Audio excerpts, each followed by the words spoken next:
깊이 있는 분석과 새로운 시각이 함께합니다. 네, 한 번에 이해하는 경제 토크쇼 경제 현장 오늘 시작합니다. 코로나19 신규 확진자가 이틀째 500명대를 기록했습니다. 심상치 않은 확산세를 경계하는 건 방역 당국만이 아닌데요. 2단계 이후 자영업과 기업의 피해도 심각해지고 있기 때문입니다. 보다 장기적이고 효율적인 대책이 절실합니다. 네, 정부가 내놓은 방역과 경제 분야 대책의 적절성 평가해 보도록 하겠습니다. 시청자 여러분의 의견이나 궁금증들 유튜브 실시간 댓글을 통해서 많이 참여해 주시고요. 오늘 두 분과 함께 하겠습니다. 질병관리본부장을 지낸 전병률 차의과대학 의학전문대학원 교수 정철진 경제평론가 자리하셨습니다. 어서 오십시오. 어서 오십시오.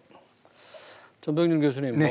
지금 500명대 오늘까지 이제 이틀째인데 지금 2단계 거리두기가 되면은 그러면 좀 낮아져야 되는 거 아닙니까? 아직도 계속 늘어날 것 같습니까? 어떻게 될 것 같습니까? 네. 지금 상황이. 사실 뭐 거리두기 그 조치는 그 효과가 잠복 기간인 한 14일 정도를 고려해서 나타난다고 보셔야 되겠습니다. 예. 그 19일 날 1.5단계 상향 조정을 했고 예. 24일 2단계 상향 조정 하지 않았습니까? 예, 예. 네. 그렇다면은 2주가 지난 시점인 이제 12월 3일 수능 시험일 이후부터 그 거리두기 단계 상향 조정에 대한 효과를 볼 수가 있을 것이고요. 지금 당장은 당분간은 이제 그 환자가 좀 계속 증가되지 않을까. 예, 예. 왜냐하면 겨울철이고 또 실내 생활이 많아지기 때문에 예. 실내에서의 활동이 많아지고 또 그로 인해서 감염자가 있을 경우에 그 감염자로 인해서 비말이 접촉되면은 실내에 함께 생활하는 많은 사람들이 네. 감염이 될 가능성이 높아지는 거죠. 네. 그렇기 때문에 당분간은 계속해서 늘어나는 그런 추세를 보일 것이다. 그렇게 예. 보고 있습니다. 정세균 총리는 지금의 확산세를 막지 못하면 하루에 1,000명 확진자도 현실화될 수 있다 이런 얘기를 했거든요. 네, 가능성 뭐 있는 사실 얘기입니까? 그 과거에 이제 영국이 한창 환자가 많았을 때 예. 그러니까 소위 말하는 감염 재생산 지수라는 게 있지 않습니까? 예. 지금 우리나라의 현 상황이 한 1.55 정도가 됩니다. 영국의 그 발표에 따르면 당시 1.11 수준에 60일 정도가 관리가 되지 않는다. 그랬을 때 무려 2만 5천 명의 확진자가 발생한다. 예, 예. 이렇게 발표를 한 바 있습니다. 예. 그렇다고 친다면은 정 총리께서 말씀하신 것처럼 제대로 관리가 되지 않으면은 1,000명까지도 환자가 발생할 수 있다. 이런 것은 결코 무리한 수치가 아니다. 그렇게 보고 있는 거죠. 또 이게 이제 주말로 접어들잖아요. 네. 주말로 접어들면 검사 수는 적지만 아무래도 인구의 이동이 오히려 더 많아질 수가 있기 때문에 주말로 접어들고 나서 주초에 또 다시 늘어나는 그런 흐름이 더 계속된다 그래요? 네, 결국은 이제 우리 이 인구 이동에 따른 접촉 그것이 환자의 발생에 대한 이 영향을 주고 있다 이렇게 보셔야 되겠죠. 예. 그렇기 때문에 비록 주말에 검사 건수가 낮아서 토요일 날 발표하는 정부 당국의 환자 수가 좀 적게 나오더라도 그 이후에는 오히려 환자가 증가되는 그런 양상을 지금 계속 그러니까 오르락 내리락 하는 양상을 계속 보이고 있다. 그렇게 보면 좋겠습니다. 1차나 2차 때에 비하면 지금은 이제 3차 때 유행이라고 네. 이미 됐는데 양상, 형태 이런 게 좀 더 걱정스러운 측면이 많은 거죠? 네, 아무래도 1차 당시에는 이제 대구 경북의 특정 종교 활동을 통한 집중적인 발생, 예. 그리고 2차 당시에는 이제 여름철 휴가와 도심 집회를 통한 특정 지역 장소에서의 급증. 이랬다면 지금 현재는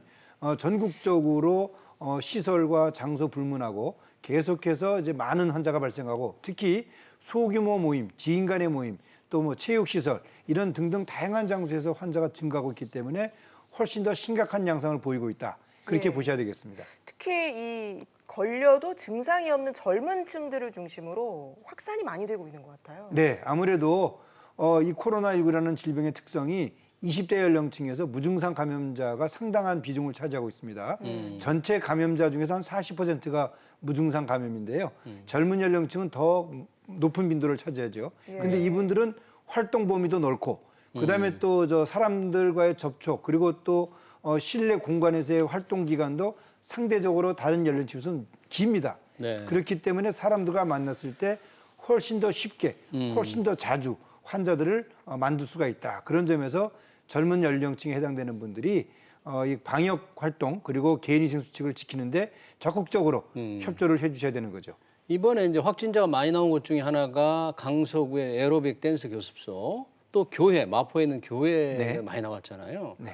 그런 데는 이제 방역 수칙, 뭐 환기를 잘 한다거나 이런 게 잘 안 되기 때문에 확 늘고 있는 거죠. 네, 뭐 그런 그 방역 수칙도 문제지만 예. 우리가 초창기부터 경험을 했던 것처럼 비말이 많이 발산되는 그런 행위, 예를 들어서 그 종교 활동을 통해서 찬송을 한다든지 예. 또 실내 그 체육 공간에서 뭐 줌바 댄스라든지 에어로빅 댄스를 치면서 격렬하게 활동을 하고 소리를 지르고 샤우팅이죠. 네. 그런 경우에 감염자의 비말이 주위 사람들에게 전파가 되고 그로 인해서 N차 감염까지 유발되면은 많은 환자가 동시에 단기간에 발생하는 겁니다. 지금 이 젊은 층이 많다 보니까 아무래도 뭐 중증 환자는 예전보다는 조금 늘어나는 속도가 좀 늦습니까? 어느 네, 정도 지금 현재 상태는 어떻습니까? 말씀하신 것처럼 그 젊은 연령층의 환자가 많아서 상대적으로 경증 환자들이 많습니다.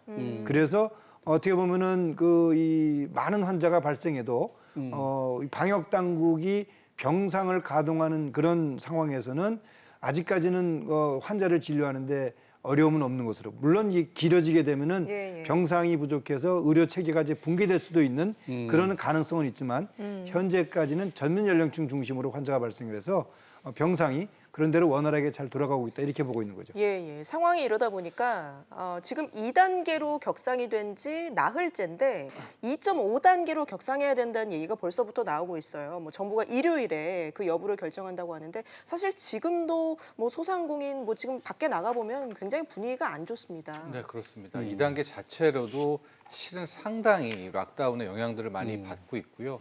지금 일정을 보면 예. 12월 3일이죠. 이게 수능인데 우리나라에 있어서의 수능 시험일이라는 것은 좀 뭐 다른 나라에 있는 뭐 이런 어떤 대입과는 좀 많은 정말 전 국민의 행사 같은 그런 문제가 있지 않습니까? 그래서 지금 보면 뭐 저희 주위에서도 12월 3일까지는 뭐 어떻게든 뭐 막아보자라는 것 때문에 네. 이게 역설적으로는 일선의 자영업자분, 소상공인분들에게는 그러니까요. 같은 2단계인데도 굉장히 크게 지금 충격들이 다가오고 있는 것 같습니다. 그래서 뭐 명동거리라든가 또 뭐 신사동 이렇게 좀 진짜 이 소상공인들과 이런 곳들이 밀집한 곳은 정말 한산 뭐 그 이상을 뛰어넘는 게 이미 뭐 3, 4일 전부터 나오고 있고, 이런 와중에 아마도 2.5단계까지 이번 주말 봐야 되겠지만은요, 격상하게 된다라고 하면 지금 보면 실은 이게 과거 3단계로 5단계로 넓히면서 예. 좀 락다운하는 곳들을 좀 덜 포함시키려고 노력을 하고 있었거든요. 근데 지금 보면 아마 2.5단계 이후에는 대부분의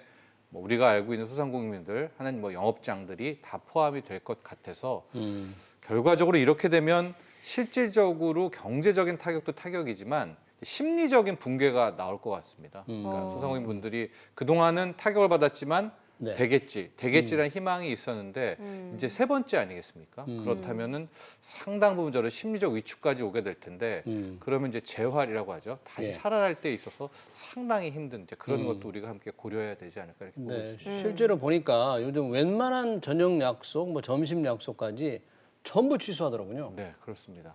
그 자체가 바로 자영업자들은 매출이고 제로로 떨어지는, 절벽으로 떨어지는 그런 상황이거든요. 뭐 연말 네. 특수도 기대하기 어려운 상황인 것 같아요. 그렇죠. 예. 왜냐면 이 자체가 뭐 식당 같은 경우에도 이제 9시까지이지 않습니까? 현 단계에서는 네. 9시까지인데 이렇게 되면 아예 9시까지는 괜찮다라고 생각을 하지 않으시고 아예 약속을 안 잡아 버리죠. 그러니까 보통 우리가 뭐 7시, 8시에 만나는데 1시간 있다가 나갈 수는 없지 않습니까? 예. 뭐 사회 분위기가 4시에 모임을 가질 수도 없고, 그러니까 예. 식당 사장님들도 만나보면 9시까지만 뭐 내부에서 음식 팔고 나머지는 포장만 허용한다는 것이 실은 매출에는 큰 도움이 안 된다는 거예요. 이때 2단계에서 뭐 빼주든 포함시키든 뭐 거의 네. 비슷하다라는 얘기를 나오고 있고, 지금 좀 일선 소상공인 분들이 많이 제시하는 문제들은 예. 형평성이 굉장히 좀 크게 대두되고 있어요. 어디는 되고 어디는 안 되고. 어딘 되고 어디는 안 되고인데 네.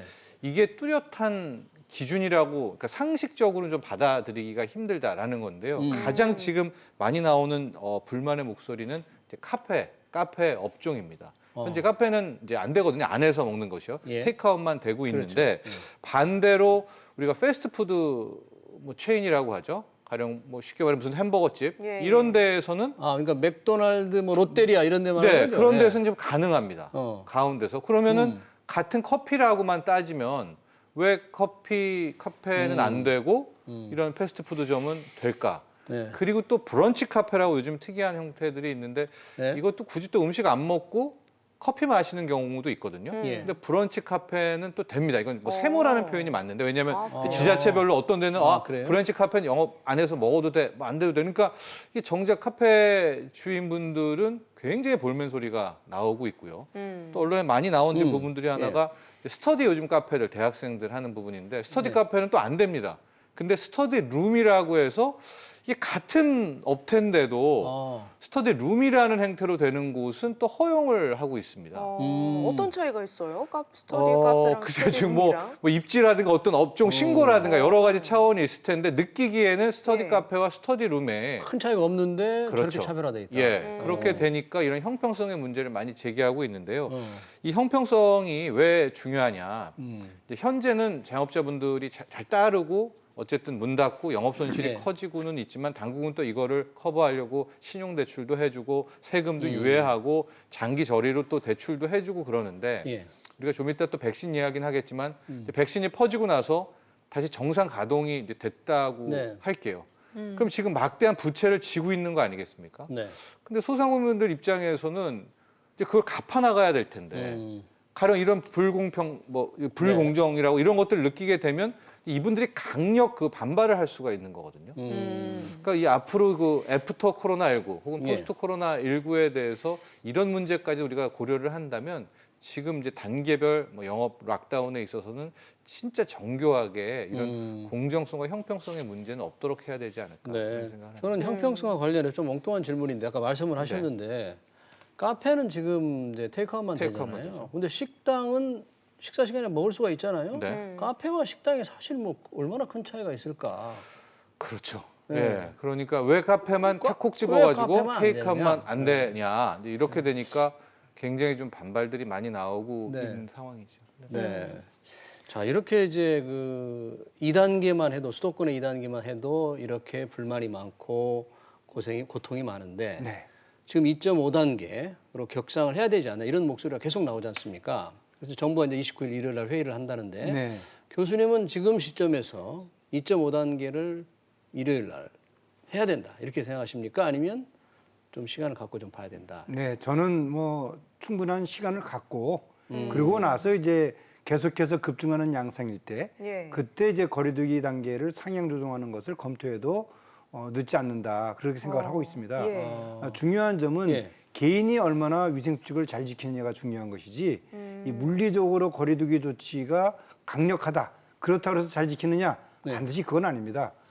우리가 이제 지난 8월 달 경험을 하지 않았습니까? 예. 그 당시에 뭐 심지어는 편의점에서 뭐 이렇게 그 술집을 못 가니까 편의점에서 젊은 우리 연령층의 분들이 네. 한강 또 고수부지에서 네. 그러면서 이제 어떤 행위를 하는 걸 봤단 말이에요.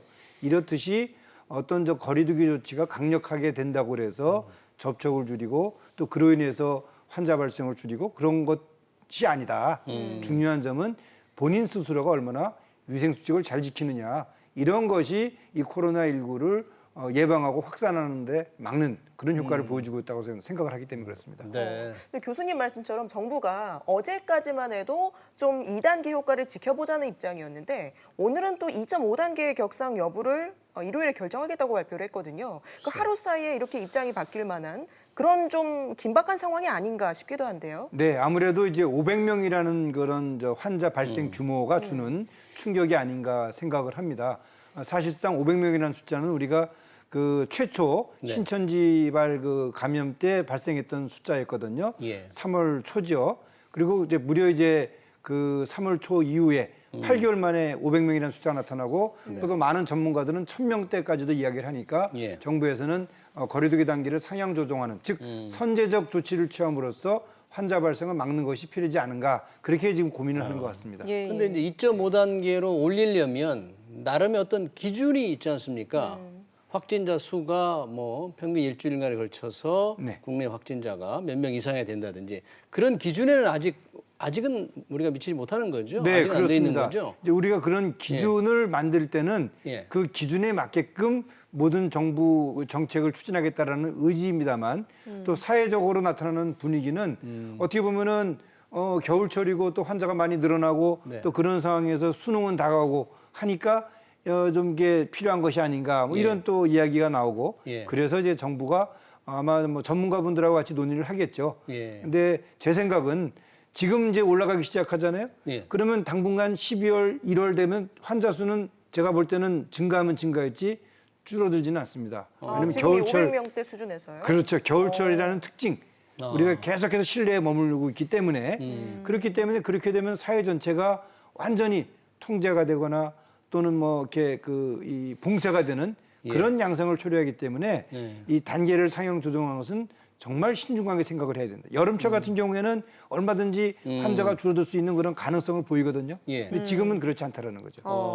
아까 평론가님께서 수능에 대한 말씀을 잠깐 하셨는데 수능이 지금 일주일도 안 남았습니다. 네. 정부는 뭐 상황이 안 좋아져도 수능은 강행하겠다는 입장이에요. 네. 근데 뭐 시험 중간에는 마스크를 쓴다고 쳐도 점심 시간에는 벗을 수밖에 없지 않습니까? 네. 예. 근데 이런 저는 부분이 좀 이제 걱정이 됩니다. 우리가 이제 투표도 아주 이 안전하게 잘 치른 경험이 있지 않습니까? 네. 그렇듯이 이러한 수능도 수험생들의 입장은 긴장을 하기 때문에 거기서 뭐 누구하고 같이 평소와 같이 뭐 대화를 한다든지 그런 상황을 만들기는 쉽지 않을 것 같습니다. 네. 예를 들어서 시험을 보고 또 식사할 때는 또 자기 혼자서 생각을 하면서 조용히 그렇게 식사를 하지 거기서 뭐 학생들 뭐 이렇게 대화를 많이 하거나 하지는 않을 거예요. 근데 걱정되는 거는 예. 수능 이후에 아이들이 이제 억눌렸던 게 풀린단 말이에요. 그러면 이제 그럴 경우에 이제 예. 이제 사회적으로 뭐 예. 엄청난 그런 또 활동이 늘어나게 되는데 예. 그것 때문에도 환자의 증가가 상당히 폭발적으로 늘어날 수도 있다. 이제 그런 것을 좀 염두에 두고 있는 거죠. 그런 것 때문에 정부가 이제 29일 날 회의를 열고 그래서 2.5단계로 지금 올리려고 하는 건 아닐까요? 수능의 여파를 고려하지 네. 않을 수가 없다라는 거죠. 예, 예.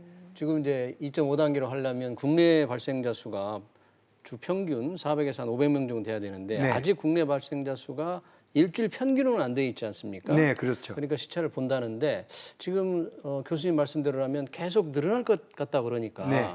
뭐 얼마나 늘어날지 모르겠지만 굉장히 격상될 가능성이 좀 높아 보이는데 교수님은 좀 안 했으면 좋겠다. 당장은 좀 지켜보자 이런 얘기잖아요. 그리고 또 어쨌든 수능 시험 이후에 그 수험생들이 해방감 그로 인해서 사람들과의 접촉이 많아지고 또 우리가 관리해야 될 그런 시설들을 학생들이 자유롭게 또 찾아갈 수 있는 예. 그런 가능성도 좀 줄여보자. 뭐 그런 것이 아닌가 생각을 합니다. 평론가님, 2.5단계로 조정이 되면 지금의 그 소상공인들, 자영업자들의 피해가 훨씬 더 커지겠죠, 아무래도. 네, 그럴 겁니다. 아마도 그렇게 돼서 저는 이제 왜 내일 모레 갑자기 좀 분위기가 바뀌어서 격상에 대한 이야기를 할까? 이걸 좀 의학적인 차원 말고 이제 예. 다른 좀 정성적인 예. 뭐 이런 좀 정무적인 것으로 좀 생각을 해봤는데요. 예. 역시 첫 번째 이슈는 수능이었던 것 같아요. 그래서 박사님도 얘기를 했지만은 12월 3일이기 때문에 이제 내일 모레 결정을 하면 12월 3일까지도 적용이 되고요. 예. 3일 이후에 이제 우리 수험생들이 좀 자유롭게 나올 때까지 그 부분도 같이 좀 막아낼 수 있지 않을까라는 그런 차원. 예. 그리고 이제 동시에 2.5단계로 상향 조정하면서 같은 카드가 지금 정치권에서 이 3차 긴급재난지원금에 대한 논의가 예, 예. 굉장히 급물살을 타고 예. 있고 여야도 거의 같은 목소리를 좀 예. 내면서 이걸 추진을 1차, 2차 때와는 다르게 굉장히 빠른 추진 속도를 하고 있습니다. 근데 3차 긴급재난지원금을 또 이런 재정이라든가 이런 문제까지 고려한다면 예. 정치권 또 당국에서도 명분이라는 게 있어야 되거든요. 어떤 것 때문에 뭐 3차 긴급재난지원금이다. 이제 그런 차원에서라도 아마 뭐 거리두기를 격상을 하고 바로 그 부분에 대해서 3차 긴급재난지원금을 같이 통과를 한 그런 방식을 택하지 않을까. 이건 예측입니다만. 네, 네, 예, 네. 예. 게다가 지금 정치권은 또 하나 좀 1차, 2차 때와는 다른 것이 선별 지급 쪽으로 굉장히 여야가 한 목소리를 좀 내고 있습니다. 예, 예. 심지어 지금 나온 옆에 국민통계는 글쎄요, 저는 약간 좀 반반 같거든요. 선별과 이 보편이 절반. 제 네. 주변에서는 이제 보편 쪽을 더 원하시는 분들도 많이 있는데 그럼 왜 선별로 정치권에서는 합의를 받느냐? 이번에 거리두기 격상을 하게 되면 정말 피해가 아마 속출을 할 예. 것이고 그렇게 될 경우에는 그분들에게 더 쏘게 그 자금을 집행하게 되는 그러니까 우리가 그 흐름을 좀 보면 1차 긴급재난지원금은 큰 틀에서는 경기부양이었습니다. 네. 예, 소비를 다시 한번 살려보려는 패턴이었었고 2차 긴급재난지원금은 당초에는 이제 힘든 분들을 살리니까 생존의 이슈가 더 컸는데 실은 해보고 나서 2차 때는 이게 성공하지 못했죠. 왜냐하면 네. 당초에 2차 긴급재난지원금은 두텁게 진짜 힘든 분들을 두텁게 지원한다고 시작을 했으나 이게 지금 아직 잘 안 됐거든요. 예. 그런 데이터 누가 더 힘드냐의 부분도 안 돼가지고 약간 흐지부지성으로 굉장히 범위가 넓어지지 않았습니까? 근데 예. 아마 이 3차 긴급재난지원금은 지금 여야의 움직임들을 네. 보면 처음에 2차를 하려고 했었던 목적, 더 힘든 분들에게 더 많이 지원하는 방식을 생각하고 있지 않는가. 네, 그렇다면 그거의 흐름은 내일 모레 좀 조심스럽기는 하지만 아마 단계를 격상할 수도 있지 않을까 이런 좀 예측도 예. 한번 해봅니다. 그 3차 재난지원금을 두고 뭐 여야가 선별 지원 쪽으로는 의견을 모은 것 같은데 네. 약간 규모에 있어서 차이가 있고 네. 또 홍남기 부총리는 아직까지 입장을 밝히지 않고 있지만 어떤 생각을 하고 있을까 궁금합니다. 근데 홍남기 경제부총리가 원래대로 이 정식적인 방식을 한다면 우리나라의 경제 컨트롤 타워잖아요. 이 이슈의 주도권을 이제 홍남기 경제부총리가 잡고 끌고 가야 되는데 네. 이제 이게 언젠가부터 오히려 예, 경제부총리, 기획재정부 장관이 뒤처지고 있는 흐름이고요. 정치권에서 먼저 결정을 하고 그것을 받는 그런 모양새가 나오고 있는데요. 아마도 지금까지의 어떤 학습 효과 이런 것 같아요. 뭐 네. 주장을 했지만 항상 정치권에서 물려서 받아들여지지 의견을 않으니까. 수정하고 이제 이렇게 되니까 국민들에게도 경제부총리 컨트롤 타워에 영이 서지 않지 않습니까? 그러니까 이번 3차 긴급재난지원금에 대해서는 지금 아예 네. 뭐 어떤 특별한 좀 언급을 안 하는, 그러니까 정치권에다 공을 던진 이제 그런 모양새가 되고 있는 또 거죠. 3차 지원금을 이제 선별이냐 보편이냐면 이제 선별적으로 조금 여론조사도 많이 나오긴 한데 네.